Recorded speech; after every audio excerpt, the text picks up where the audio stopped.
can I ask why you were interested in getting our download figures last week? I'm always interested in it. And we hadn't done it for a while, and you're normally quite sort of diligent in either informing me or banging up a new header that says. Yes, I need to update our header, don't I? Because we're way over that. It's just a polite way of asking you to do your job, really. Oh, rude.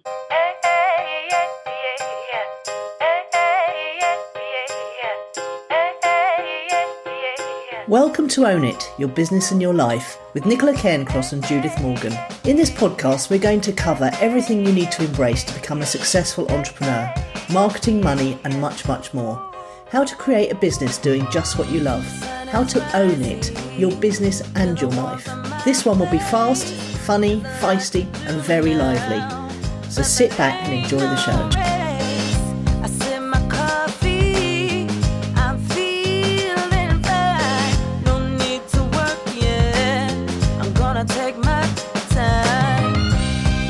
Oh my word. I know. Yeah, you're there. Here we both are at the correct time. Yes, gosh. Last time I looked, it was 9:55, and I thought, I've got plenty of time. I started to write notes, and suddenly it went bing bong. I know. Well, I'm only just awake, to be frank with you. I put the alarm for 8 o'clock and absolutely ignored it somehow. You're becoming a proper liar-inner, aren't you? Oh, I am. I mean, after how many years of 20-odd years of getting up at early starts, yeah. Absolutely. I don't know, my body just knows that I don't have anything seriously that I have to get up at 8 o'clock for. Well, I think the funny thing is, and we hinted at this the other day, it's always the Christmas thing with me, which is, it doesn't matter to me which sort of 16 hours awake and 8 hours I'm sleeping any 24. I can, if I sort of get up late, then I go to bed late, and that it just shunts my clock round. Do you know what I mean? Don't tell me, it sets a new normal. Yes. Are you up later at the moment? Is that why you can't? I'm completely obsessed with watching Ozark at the moment. Right. So yes, I am rather staying up later than I should. I do need. If I want to wake up at 7, I have to go to bed and be asleep by 11. Yes, quite. So, do you feel naughty? Yes. How funny. It's the kids come and say good night, and they go, "Don't stay up too late, Mummy." Well, quite like we used to, like our parents used to say to us. My parents used to say, "Don't stay up too late." Yeah. Yes. School in the morning. Yes, school in the morning. Not they ever said that to me because I was at boarding school, but you know what I mean. Yeah. No phones in those days. So when parents have to pretend to behave like parents, and then suddenly your children are doing it to you, how shocking is that? Yes. So, how's your week been? Shall I go first? Yes, you go first. Well, I had 3 days of very therapeutic slacking over the bank holiday. Uh-huh. I really like that. I didn't do anything at all, which is lovely. My knees have been good this week, which makes life very much more joyful. My ants and flies, particularly the flies, continue, but they gave me a 2-day intermission since I've spoken to you in the middle, so they must have a life and death cycle of which I'm unaware. They're clearly hatching out. I thought I'd killed them all, but another thing happened, and I went apeshit with the poison the night before last, and that gave me some respite, but I'm quite up. I just met my next door neighbour who, like all visitors, shouted at me from the door. Very nice woman. I never met her before. I said, "I'm so sorry if you can hear my dawn hoovering, because I have to get up at, as soon as I wake in the morning and it's daylight, I have to go and hoover up their carcasses." But I spoke too soon, because last night there was a dreadful thing in the middle of the night, which makes me think I need to get out pest control to fog it. They do fogging is the answer for this. Yeah. And I was up in the night with them battling and then showering, because the flies just make you feel so dirty. So I've got the hair of a woman who went to bed with it wet at 3:45 a.m. and the brain of the sleep deprived, Nicola. Oh God, there must be something dead somewhere, Judith. Well, you're right. No, but the next door neighbour said she has it too. They sort of lay eggs in the windows, but one fly lays up to 500 eggs. I did think, I wonder if the cats have got a dead bird under my bed, but I'd be able to smell it then, wouldn't I? Yeah, possibly. Yes. They have this problem, funnily enough, as you are a chatelaine. Yes. They have this problem in chateaus every year in France. Do they, with flies? Yeah. In France, yes. So perhaps it's something that's migrated over to England. Well, I think they haven't up the big house as well. Anyway, speaking of the big house, we had some lovely quiet tenants there who left on Tuesday lunchtime, and even though they'd occupied the place, there's a thing in leases, which is a property legal thing that says when you own a lease to a flat, you're entitled to what they call quiet enjoyment. And they'd had quiet enjoyment next door, which meant they didn't do anything noisy that I could hear. But after they left, there's absolutely nothing like the solitude that comes over this place when I know I'm here alone and nobody's going to pop in and I don't have to worry. It's just so wonderful. And the beautiful weather continues, especially the afternoons and the evenings. And I've seen the moon a couple of times this week. I've had a nice week, Nicola. Well, that's really nice, isn't it? It's interesting that people are moving about and renting Airbnbs. Yes. Well, actually, these people, I told you last week, they were friends of a friend who live in a suburb, and they had a child with a birthday, and they weren't quite sure what they were going to do. And they were given 3 days here, but then the people who were supposed to come for a month cancelled. So they extended until the Tuesday, which was the girls' I think 13th or 12th birthday or something like that. So they had this lovely run of this place, which has a swimming pool for their daughter's birthday, and they had a little boy as well. And you could see they just had loved being away from their home where they've been locked down for, is it 9 weeks we're now saying? Yes, it's crazy now. It changes as good as a rest. I think that's why that woman came round to see me this morning as well. It's like, oh God, after a while you just start to break out a bit. Yeah. Well, without getting into politics at all, yes, I think the mood of the country has changed dramatically now. Do you? What do you read it as? I think people are looking at our leaders and thinking that if they feel it's safe enough to do what they do, then why are we all being good little school children and following the letter of the law? You mean logic is creeping in? Yeah, I think so. I think there's another way of looking at that as well, which is, and this is what I agreed with the lady next door, which is because she's had to look after her or be part of the team that looks after her mother who lives half an hour away. I think as an adult, you have to take responsibility for your own behaviour, and you must decide. And we saw Nelson do it. First of all, he couldn't stay at home, and then he went out, and then he realised he was putting you all at risk, so he stopped it. Adults have got to consider, what are the implications of my behaviour? I think that's the thing that everybody's upset about, isn't it? That when people do go out, they endanger others.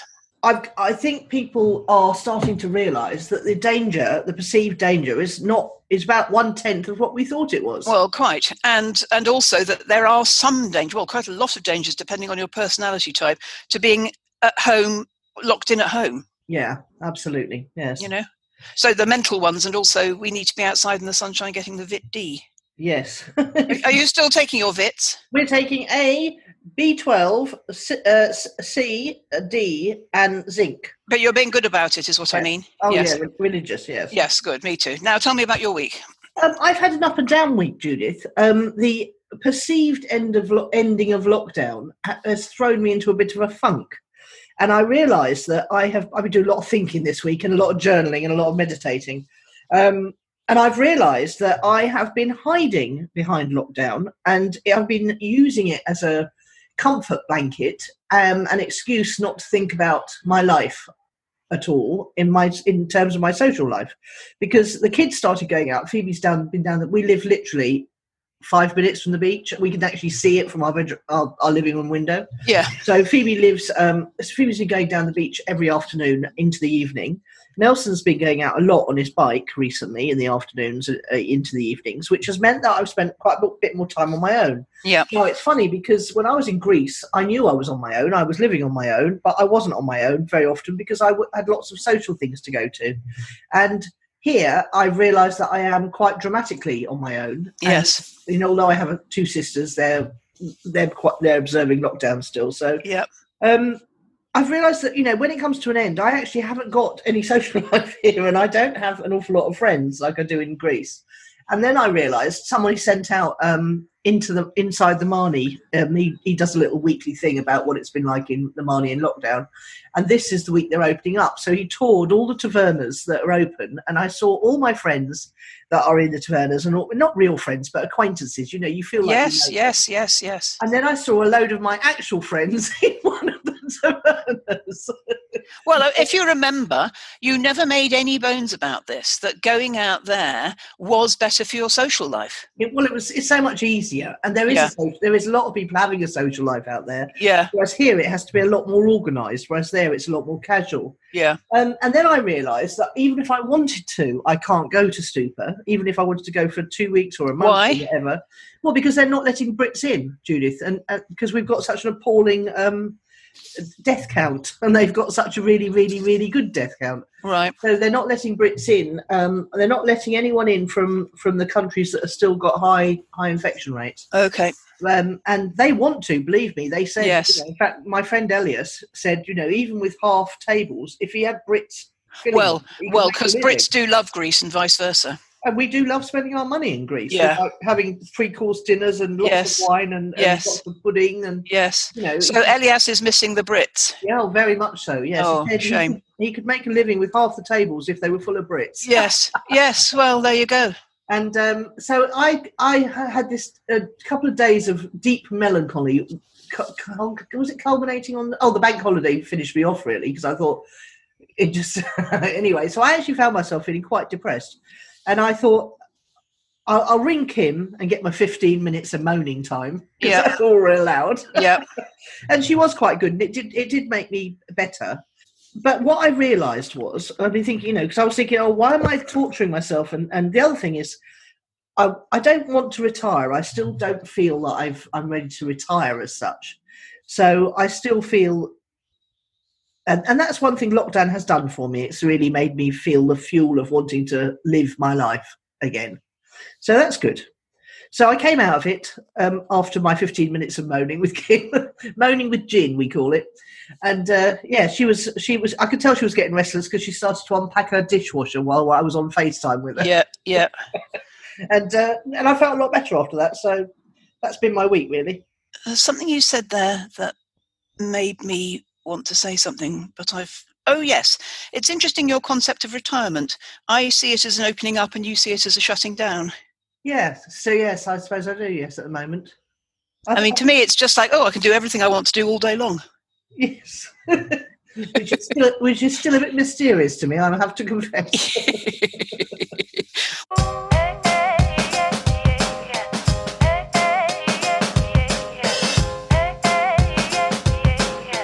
Well, let's move on to what's fueled your fire. You tell me what's fueled your fire.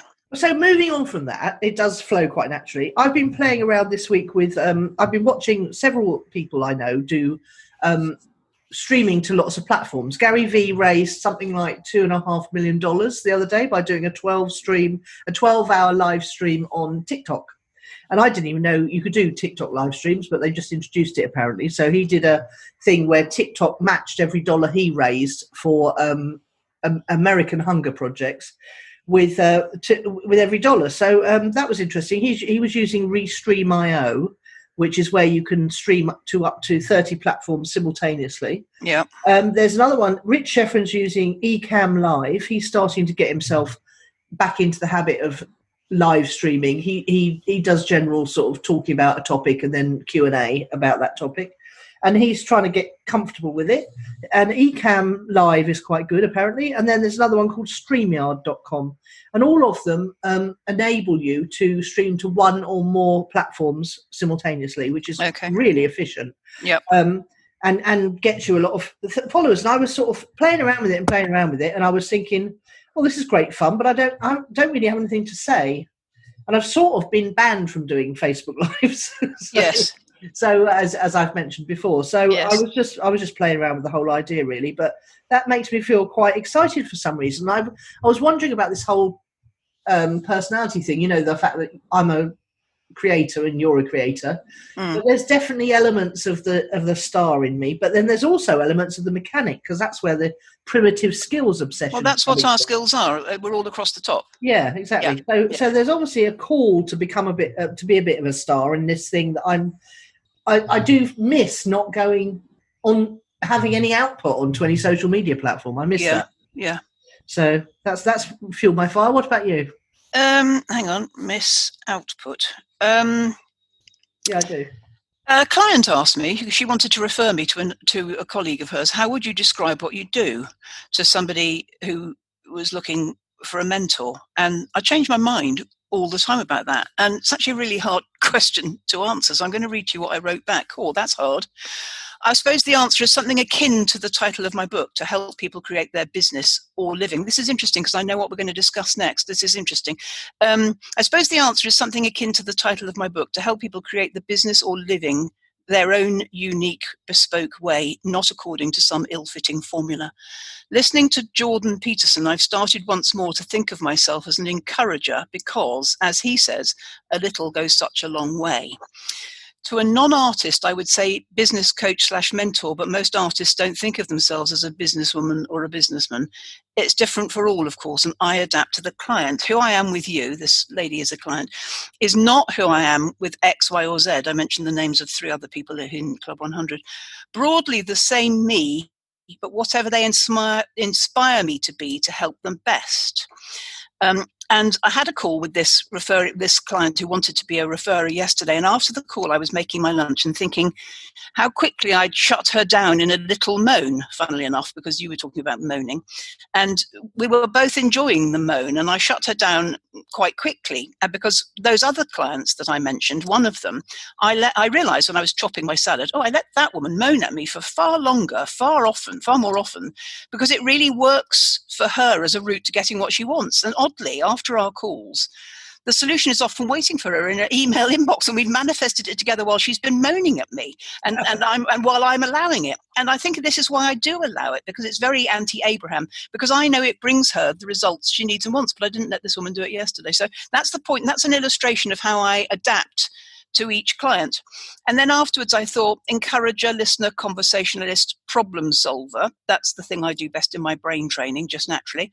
Genius, ideas, co-creator, confidant, cheerleader. For me, it's all positivity. And yet I have to be, one of my clients this week said, sneaky and smart to get them to do what needs to be done. It's really hard to describe what I do for a living, Nicola, is the point of this question. But I did actually, what fueled my fire was sort of fossicking about in it, trying to work out what I think I do now in 2020. Oh, so on topic, Judith, I might say. Yes, I know. Isn't it amazing? And I drafted that before we even decided last night what we were going to talk about. Isn't that all? Yeah, that is amazing. Yeah. It is hard though, isn't it? Because I had, coming into our topic of the week this week, it started out with me thinking, I had my very highly paid consultancy session this week with a very old friend. And going into it, I was thinking, I blooming hope I could deliver value for this. Yes. And he said to me before, do you want me to prepare anything? And I said, yes, I want you to know what outcome you want to get from the session so that you can tell me at the beginning. And apart from that, no, I don't need you to prepare only as much as you want to. And I said, because I tend to get going by listening to you, and then ideas start to come. And he was me too. Creativity. So yeah, what we actually ended up doing was he ended up talking to me about his outcome, and then he ended up telling me what he had at the moment in terms of marketing assets, and then telling me what he was doing on each of his social media platforms. And it's very funny because we had a session about a year ago, and he said, he's given me a fantastic testimonial, Judith, some of which I had to edit because it was a little bit sexist, but it was funny. He said basically he'd only just finished working through all the stuff I'd given him 2 years ago, all the ideas I'd given him, a year ago when I was in Australia with him. And so that was a real compliment, that it takes a year to get a year's worth of value out of one session. Yeah. And and then he came away at 1 hour 15 minutes and said, no, that's it, stop, that's enough now. I can't take anymore. Yeah. But he was someone who didn't get overwhelmed by all the ideas about yes. And I think that's crucial for us to be able to recognize in a client, because we're both ideas people, and if you throw too many at them, it does do their Sweden a bit. It's a fire hose of ideas. Yeah. But he did go on to say that the stuff I taught him last year, he estimates, because he's got a very successful business already, by implementing the things that I taught him last year, which were basically to start leveraging the daily emails he sends out into videos, and to start chopping up his Q&A session he does with his many, many clients. On a Thursday night, he answers so many questions. I said, if you chop those up and made them into videos on YouTube, And he's done that, and he estimates he's made over $1 million from doing that in his membership. By being everywhere online. Yeah, exactly. By leveraging the stuff he was doing anyway. Yes, so but those are the principle. That's the principle of be everywhere online, isn't it? Yeah, it is totally. Yeah. Yes, Yeah. Do one thing once a week and then leverage it. But he came away, and his parting words were, "God, bloody hell, Ken Cross, you should do this for a living." And I thought, if only I could capture the essence of what I do for a living, it would be so much. Yeah, well, it's hard.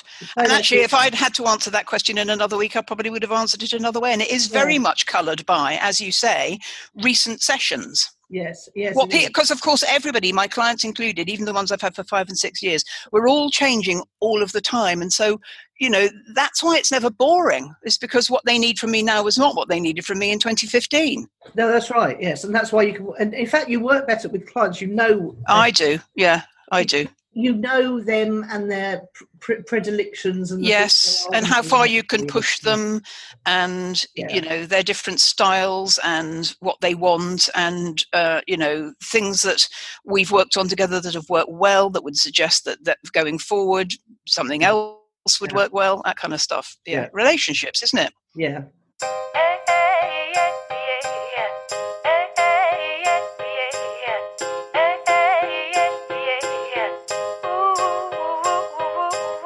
So now we're moving into focus of the week. So let me set it up. Yes, for you. So please do. The three things sort of came together. The fact that I don't really want to retire, inverted commas. The fact that I do feel frustrated that I'm not outputting anything into the universe. I'm not creating anything. And the frustration that I've got so much to give, and I know that there are so many people out there who could benefit from it. So I'm not really ready to just start script writing and trading crypto and never being seen again on social media. Okay. And so then I was watching Rich while he was doing one of his live streams. Can I just say something here? Can I just say something and this is said with love? Go on, then. You are a show-off. You're a show-off. You do need to be up the front of the room or on the stage. You do. You're a show-off. Because you're a front of house person, Nicola. I sort of am, and it's because I feel that that's the place that I can give the most value. I do feel that inspiring people is to have a go is one of my core skills. But anyway, I was listening to Rich while rummaging around in this funk. And I was, to be honest, I was listening to him out of entertainment. I've spent years and years and years listening to Rich Schefren, and he is solid bloke. And I'm not kidding. I spent 3 hours every week for about 3 years. So I have listened to a lot of him. And so I knew a lot of what he was saying, and he came up with something that is not new to him at all, but I heard it differently. And it was a quote from someone called Tracy Goss. I think that's a man. I think it's E-Y Goss, Tracy Goss, G-O-S-S. And he said, he was saying some normal sort of things. He said something interesting about it. When deciding to do something, are you thinking of the payoff or the trade-off? And then he went on to say, but the trade-off is where by saying yes to one thing, you're always saying no or not yet to other things. So you've got to make sure that one thing you say yes to is worth the trade-off of all the things you won't be able to do. Yeah. So that was interesting. And then he went on to say this thing by Tracy Goss, which was the goal of leadership is to make something happen that wasn't going to happen anyway. And that's being a creator, isn't it? It's to make something happen that wasn't going to happen anyway when you create something new. And then he said, why do you believe in what you sell? What is the right? And then he said the real thing. What is the future that you are committing to? What is the cause that is bigger than yourself? And I thought, oh, there it is. Because script writing and trading crypto is a very insular thing, and it's not giving anyone to anything, and it's not giving anything to anyone else. It's just all about me. And I thought to myself, that's really interesting, because it means that I only feel fulfilled and that I'm doing something meaningful if I'm sharing what I know and what I've got. Because, finish that thought. Because what? Yeah, what is the second half of that thought? Why do you only feel fulfilled when you're doing that? Because it's for a cause bigger than myself. because it's more than just me, because it's helping more people than just me. So is it that the feedback from the people you're helping helps you? Yes, it does. Yes, it's an extrovert, darling. You're an extrovert. It's the absolute definition of an extrovert. So those other activities are introvert and they're not enough for you. No. We're on the cusp, remember? We're on the cusp. Yeah. So that was really interesting. And then he went to talk about USPs and all that stuff. And then it said, and this I think is the core of it, because he was talking about USPs and he was saying, what is it that you have that makes what you offer different from what everyone else is offering? And then he went on to say that difference being providing a positive difference to the buyer.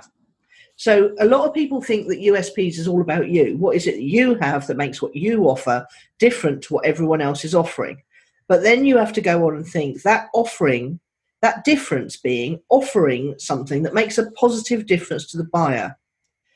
And I thought that was really interesting. So then it all came together. I was thinking about that. I was thinking about how can I roll together? And the other thing I feel is I'm torn all the time between, is it the money gym or is it internet marketing? Is it the money gym or is it internet marketing? The two different things, two different products. Money gym, the financial intelligence is about business to consumer. The internet marketing and done for you services is about business to business. And I'm always torn about what I should talk about. How can I bring it together under one roof?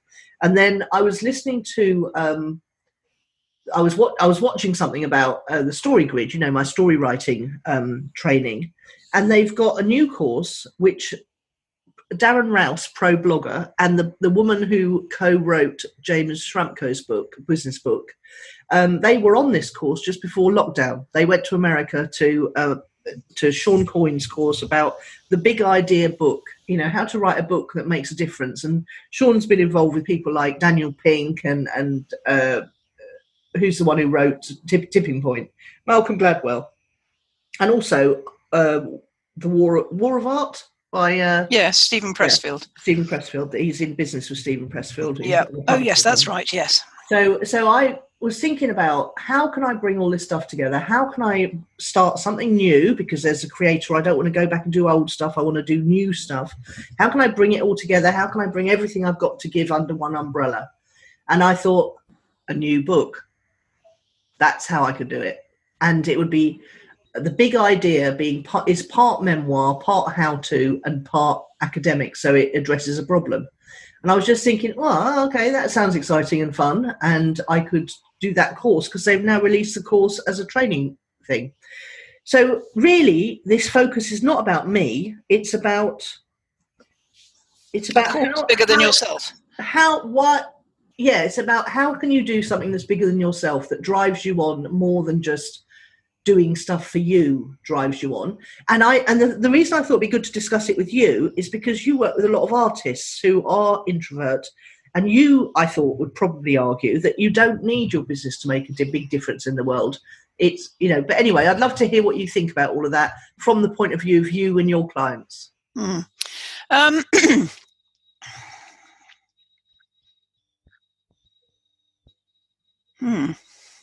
don't have any pat answers. I personally don't feel. I think Rich Schefren and all of those people and the goal of leadership and all of that, they're addressing a different audience than my clients. What my clients are trying to do is, by and large, as a mother, usually, not always, of quite small children, which grow up while I'm with them, is to make a living for themselves, often from home.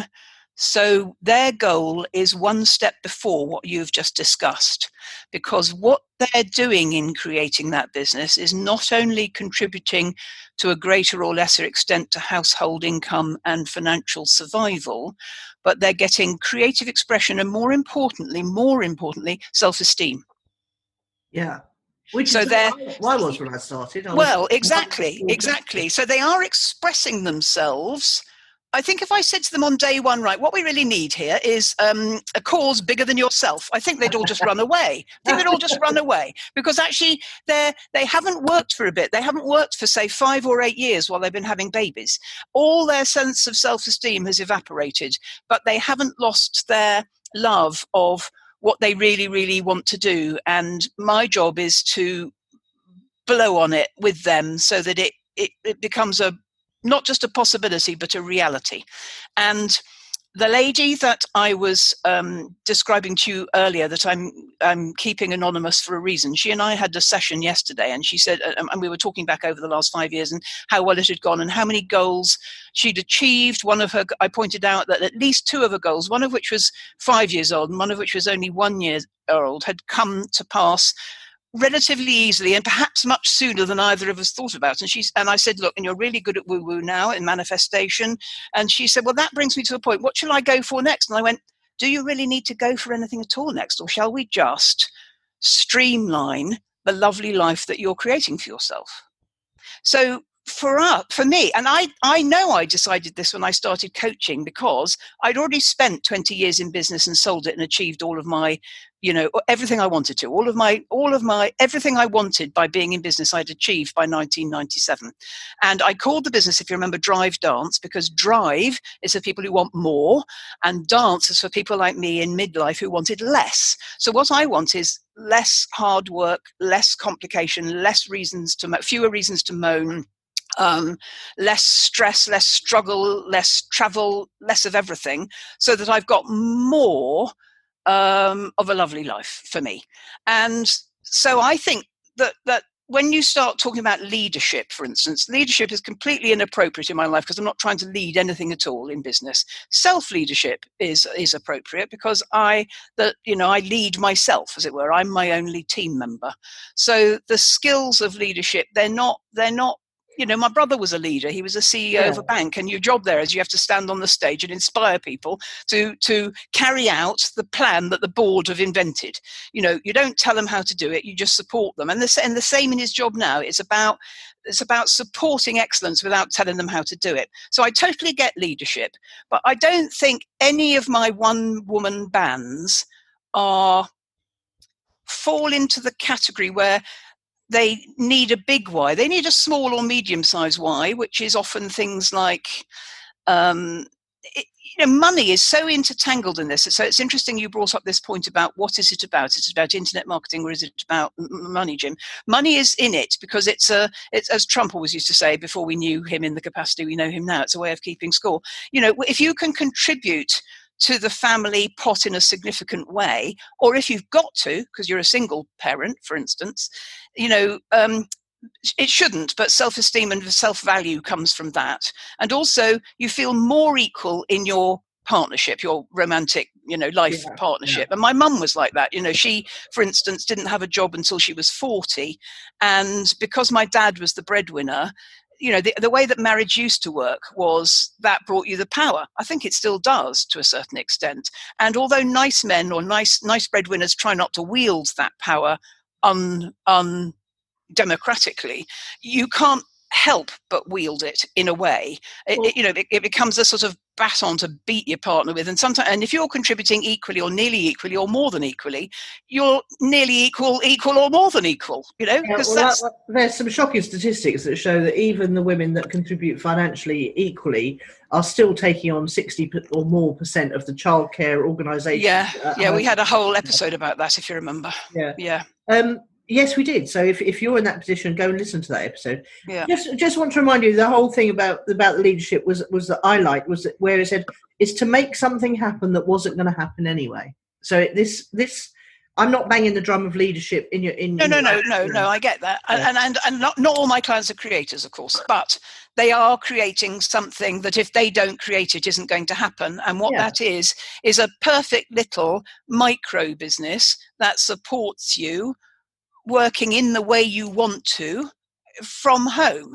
So it's I think it's my job to read and comprehend and understand all of this so I can distill it to them in ways that are easier. We can't, I can't expect my clients to read hundreds of business books. They're just not. Exactly, They're not right, But for me to know this and to be able to debate it with them and go, is this a genuine desire of yours, or is it something you feel you ought to have? Yeah. To help them sort that out, really, because life is so complicated, isn't it? Well, it is, and I think that's why I've been wrangling with my thoughts and feelings all week. Is because I've been trying to work out what I genuinely feel. Yes. I could just retire and do screenwriting and creative writing and trade crypto, but it doesn't feel. It feels lonelier. I think. What I realised when I was talking to you in all of the sections was how grateful I am that I have any of this internal wrangling. You don't? Yes, you are lucky. Yes. Yes. I realise that. And is it luck, or is it actually all the personal development I've done over the last 25 years? I think it happens to me whenever these big events shake my life up. I feel like I've been shaken up again. Moving from Greece, I thought I was all set to live there, and the kids come and visit occasionally, and I would come back when they have grandchildren, perhaps for a while, and then somehow this imperative to come home came over me last year. And I'm really glad I didn't. I don't know whether it was an intuition or whatever, but I'm really glad I was here for this. Yes. I agree. I agree. I'm very grateful for that. Yeah. But it does shake my life upside down again. And I haven't really, because it's been winter and we've all been locked in, I haven't really been forced to go anywhere or do anything or create a new life here.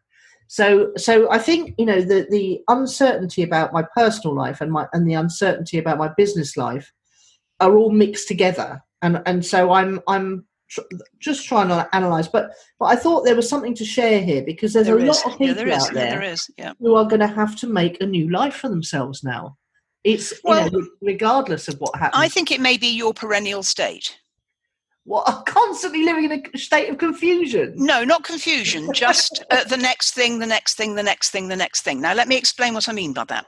I've told you a story on this podcast before about the girl I was at school with called Perfect Jane, who was engaged to be married to David, and all that David wanted was a blonde girlfriend, football, yes, and a blue sports car. And I remember thinking, that's never going to be enough for me.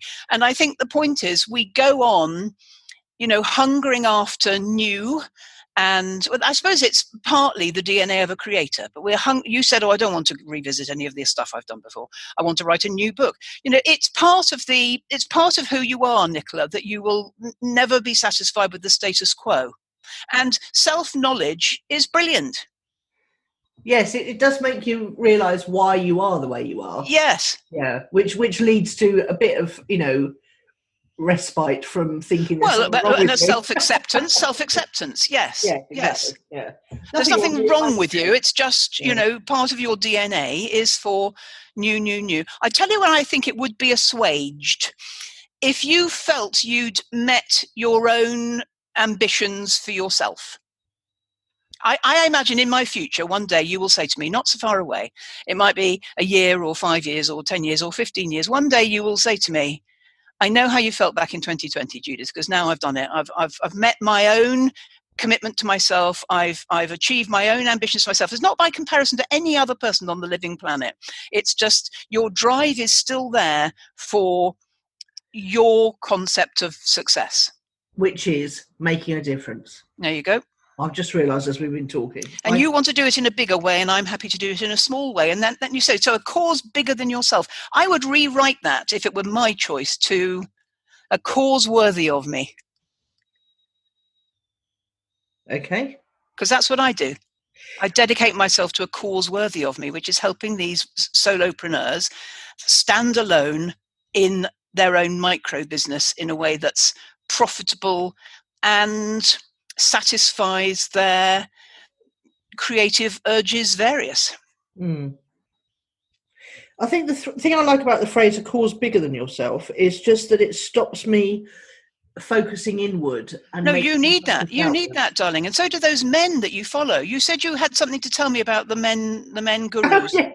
Well, then I realised, obviously, that all three of my current friends and mentors are all men. I played poker with Pete last night. I'll be talking to Greg after this call about something, and then the sort of bigger mentors have all been James and Rich and They're all men. What's wrong with me? Well, I don't think it's wrong with you, but I do think a cause bigger than yourself is something that would come from a male guru and match your male energy. Yeah, and the female guru I absolutely love at the moment is Helen Pritchard, who is she's so male energy as well. Yeah. It's so funny, isn't it? Well, it's just interesting, isn't it? So the purpose of having this as a focus is to offer it up, the two different viewpoints, to offer them up, which I think we have perfectly encapsulated, to opposite sides of the same coin, aren't they? That they are. I mean, really, a cause bigger than yourself is your big why. Yes. Yeah. Simon Sinek. Yeah. Yes. Which we've talked about a lot. I think, and again, it's funny, isn't it? When you said, I used to listen to Rich for 3 hours a week for 3 years, I thought to myself, it's no harm to listen to that stuff again. And then you immediately paid me off for that, which was, you said, and I heard something I hadn't heard before. That's why we re-listen to material that we value, because we hear the messages at the right time. Yes, that's right. And sometimes you hear a message within a message that you missed before because you're at a different time in your life. Exactly. Yeah. Good. Okay, good. So right. That's a good one.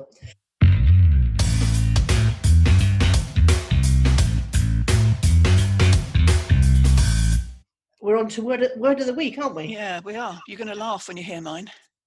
Go on then. Because it's on point again. My word of the week is solitude. So, and I looked it up, as I always do. Solitude is a state of seclusion or isolation, i.e. a lack of contact with people. It may stem from bad relationships, loss of loved ones, deliberate choice, there's mine, infectious disease, there's ours, we're all in at the moment, mental disorders, neurological disorders, or circumstances of employment or situation. I just love it. And speaking of solitude, one of my favourite songs of all time begins. This is Name That Tune for you, okay? Yeah. I sit here by myself and I love it. Without the tune, I'm afraid I can't do that. I sit here by myself and I love it. Oh, I know the song. God, yes. I don't want to come pay visit. Joan Armour Trading, Me, Myself, I. And the reason I'm telling you about this, because David Coulter asked me to pick a track for his rock show on Ecamm FM on Tuesday. I've been on radio again. Yeah. Oh, I'm a pop picker. A pop picker. You've always wanted to do Desert Island Discs. Yes, I have. Oh, God.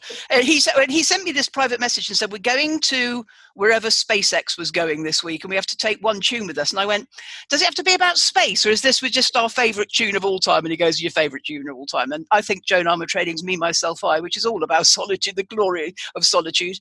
And David then read out a quote, funnily enough, even after I'd already written these notes, where Joan talks about solitude.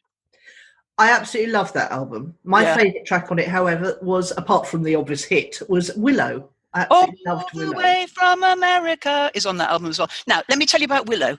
She does it as the encore at every live concert, and I've been to almost every live concert of Joan's ever, and there was, Nicola always takes the piss out of me, because there was one moment where we thought we weren't going to get it as the encore, and I went, oh, where's Willow? We always have Willow. Nicola will often say to me now, where's Willow? We always have Willow. It's the encore, and then we sing it, and she offers us the microphone, and we sing it for hours on end until we all get bored, and then we go home. Oh, that's brilliant. So funny that you liked all the different songs on the album that I liked. Oh, I absolutely adore Joan Armour Trading, and I met a man on Christmas Day at my brother's house about 3 or 4 years ago, and we were all talking about the best gig we ever went to, and I went, oh, Joan Armour Trading, or possibly K.D. Lang. He came over and high-fived me because he thought Joan Armour Trading was the best concert he'd ever been to as well. Funny. I know the worst concert I've ever been to. It was a Sade concert. I fell asleep. It was so boring. Oh dear, Sade is quite boring. Now, what is your word of the week? It's noise. Because this weekend has been, you can tell things are lifting, because I live over a main road, and it's been so blissfully quiet. But now the traffic is getting up, and this weekend was full of motorbikes. Because that's one thing that we go to the South Coast on a motorbike. Don't we? Lots of people on Harley Davidsons. Yes, I've been going past this house this weekend. Yeah, they have Harley Davidsons on St Martin as well. They make a particularly farty noise. Yes, they do. They're very low and rumbling. Yes, I like the sound of a Harley Davidson. Yes, I do too. Yes, not 30 of them on the middle of the night. No, and I think because we've got used to life being quieter, that noise will be more intrusive for a while until we get back to not noticing it anymore. You have to learn not to notice it, for it to be ambient. Yes, exactly.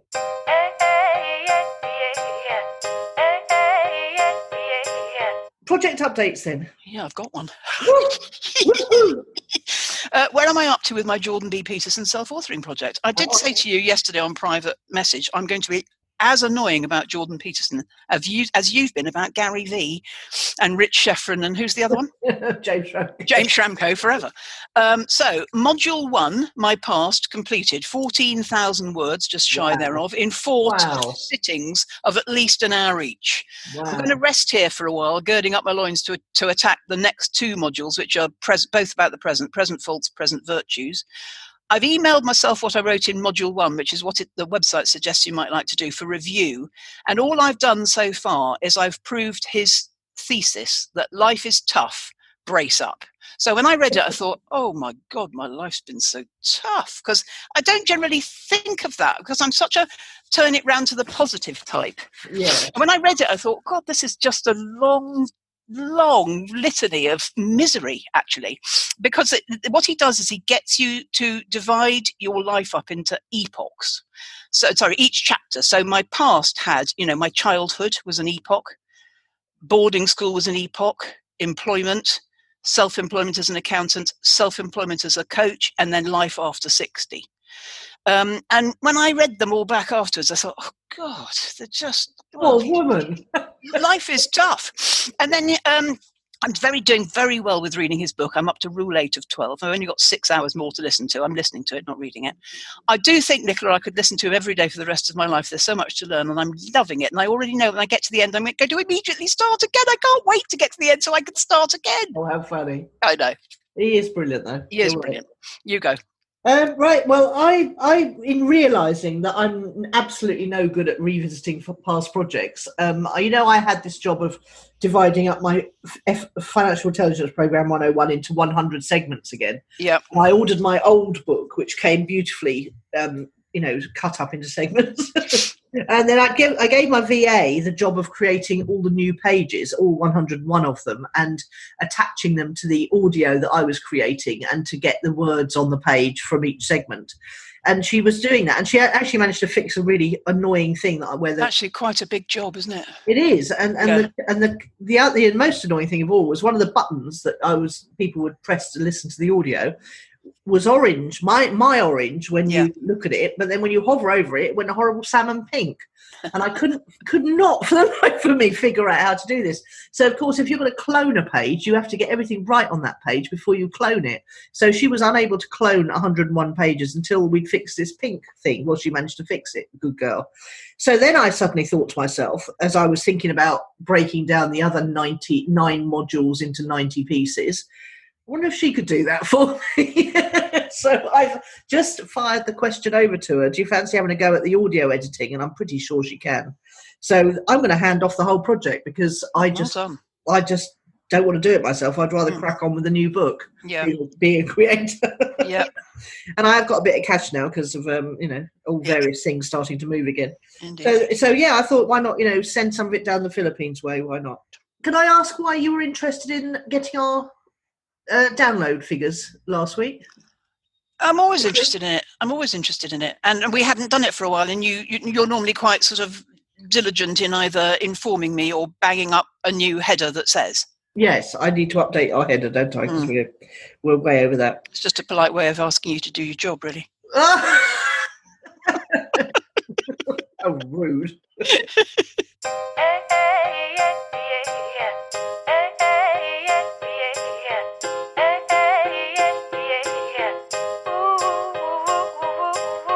Come on then, tell me who or what's impressed. Well, you could laugh for this one. It's amazed me. There's a TV channel called Dave. Yes, I do. I never thought I would have any need for Dave whatsoever because I had this idea that it was for men and also that it just played elderly repeats of Top Gear. Yes. Well, one of my favourite comedians is John Richardson, who I don't know if you watch 8 out of 10 Cats Does Countdown. Do you watch that? I think I do. Is he the fairly good-looking one? No, he's little and he wears a cardigan, but he's very funny and very clever. And my two favourite things in the world are combined are funny and clever. And at the time, his gag was that he was single and nobody wanted to be with a slightly whiny northerner in a cardigan. But actually, 4 or 5 years ago, he got married to another northern comedian called Lucy Beaumont, and they've got a little girl. And they created a sort of partially scripted version of their lives in Hebden Bridge in Yorkshire. I think she did the scripting, which is called Meet the Richardsons. And I discovered it was on Dave. And I Googled, how do you watch Dave? Which is something I never thought I would ever Google. The answer is there's a free app called UK TV Play, which I downloaded, and I can watch it on my iPad or my I just downloaded it this week. Yes. Well, there you go. And so, clever and funny is a recurring theme. And I found another program, which I think you'll like even more than me. I've only watched one episode for me, and I think that's enough. It's about a rap artist who takes a food truck round to comedians after they finished their gigs at sort of midnight and cooks them delicious food. I've only watched one. His name, I forget what his name is. It's something like, I don't know. He's got a rap artist name and he cooks some delicious looking food for Jimmy Carr. It was reasonably entertaining, but what passes for reasonably entertaining in lockdown probably won't survive lockdown. But I was able to watch the program I wanted on a free app called Dave, which was very easy. I was surprised it wasn't on my smart telly, but it wasn't on my smart telly. But so was it on Dave, an app called Dave, or was it on UK TV app? Well, it's the same thing. How do you watch Dave on the UK TV free app? And it's free. I think it was the freeness of it that, because, there's a lot of sort of nonsense that, for instance, my smart television won't let me watch ITV now without logging in, and I can't watch it live anyway on the television. You can only do that on a mobile gadget. And it's like the ease of downloading this one and being able to instant free access to what I wanted. Just impressed me. I can't remember what I was looking for, but I was astonished it was free, because normally it's like $3.99 or $4. Well, something, isn't it? And or you've got to go through so many hoops to be able to watch. Download app, watch program. It was that simple. Yeah, absolutely. Oh, good. Okay. Well, I've never seen that comedian before, so I'm going to check. Oh, you've got to watch a few episodes of Cats Does Countdown with him on it first of all, because because that's all about numbers and letters and anagrams and clever things that I would like, and he wins most weeks, to be honest, and he's quite serious about winning, whereas the rest of the comedians are usually a bit thick, to be honest, in a very, very funny way. Yeah. Well, I'm going to tell you about Dolly Parton. Oh, I love and Dolly. I sort of don't really know much about Dolly Parton apart from the obvious, and I've seen her live, can I just say? Oh, very nice. In the same place as Joan, Hammy Odeon, which is where Londoners go to watch everything, isn't it? Yeah. I saw Hammersmith Odeon. I saw Tommy Cooper there just before he died. Oh. Irving took me, and I was surprised how much I enjoyed it. Yes. Okay, so let me tell you about Dolly. Yes. In 1990, the high school dropout rate for Dolly Parton's hometown of Sevierville, Tennessee, was 34%. Research showed that most kids made up their mind in 5th or 6th grade not to graduate, because they all think they're going to have to go out and get jobs. Yeah. That year, all 5th and 6th graders from Sevierville were invited by Parton to attend an assembly at Dollywood. That's probably her house. They were asked to pick a buddy, and if both students completed high school, Dolly Parton would personally hand them a cheque for $500 each on their graduation. Brilliant. So she bribed them to finish high school. Huge amount of money for people in Tennessee. Yeah.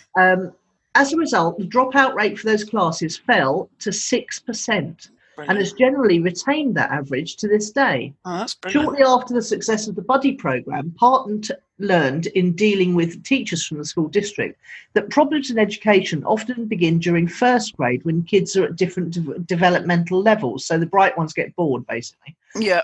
You get pigeonholed fast, basically, as well. Yeah. That year, the Dollywood Foundation paid the salaries for additional teachers' assistants in every 1st grade class for the next 2 years, under the agreement that the programme, if it worked, the school system would effectively adopt and fund the programme after the trial period.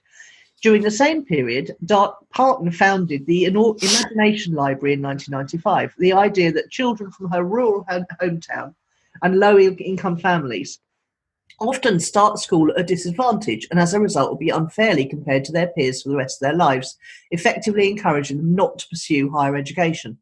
The objective of the Imagination Library was that every child in Sevier County would receive one book every month, mailed and addressed to that child, from the day they were born until the day they started kindergarten. Oh, wow. 100% free of charge. What began as a hometown initiative now serves children in all 50 states, Australia, Canada, and the United Kingdom, mailing thousands of free books to children around the world monthly. I've never heard of this. This is an excellent use of fame and money. I've never heard of this. On March the 1st, 2018, Parton donated her 100th million book at the Library of Congress, a copy of Coat of Many Colours, dedicated to her father, who never learned to read or write. Yeah. What an amazing story. And she has a song called Coat of Many Colours. Does she? And, well, I was astonished that I've never heard of anyone getting mailed a free book in the UK. Have you? Dollywood is a theme park, by the way. Yeah, okay. Right. It's her theme park. You go and immerse yourselves in all things Dolly. Okay. No, I haven't heard of anybody in the UK being mailed a book in the name of Dolly Parton. I had heard about the project. Right, wow. But it's a marvellous use of we talk often about what we would do with money and philanthropy and things, turning it around to your own community and spreading it out from there.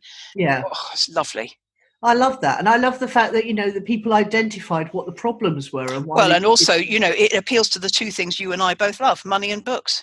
Yes, that's true. Give them 500 quid, they finish school because they don't have to leave to pick things in the fields, and give them a book and they'll be brighter. Yeah. Oh, it's brilliant. Yeah, really good. So well done, Dolly Parton. Yeah, well done, Dolly Parton. Okay, that's us done for the week. All right, babe. See you next week. Yeah. Bye. Yeah, bye. You've been listening to Nicola Cairncross and Judith Morgan. Do come and visit us at ownitthepodcast.com. We love to hear your feedback. You can find out more about Judith and visit her on her website at judithmorgan.com, and you can find Nicola at nicolacairncross.com.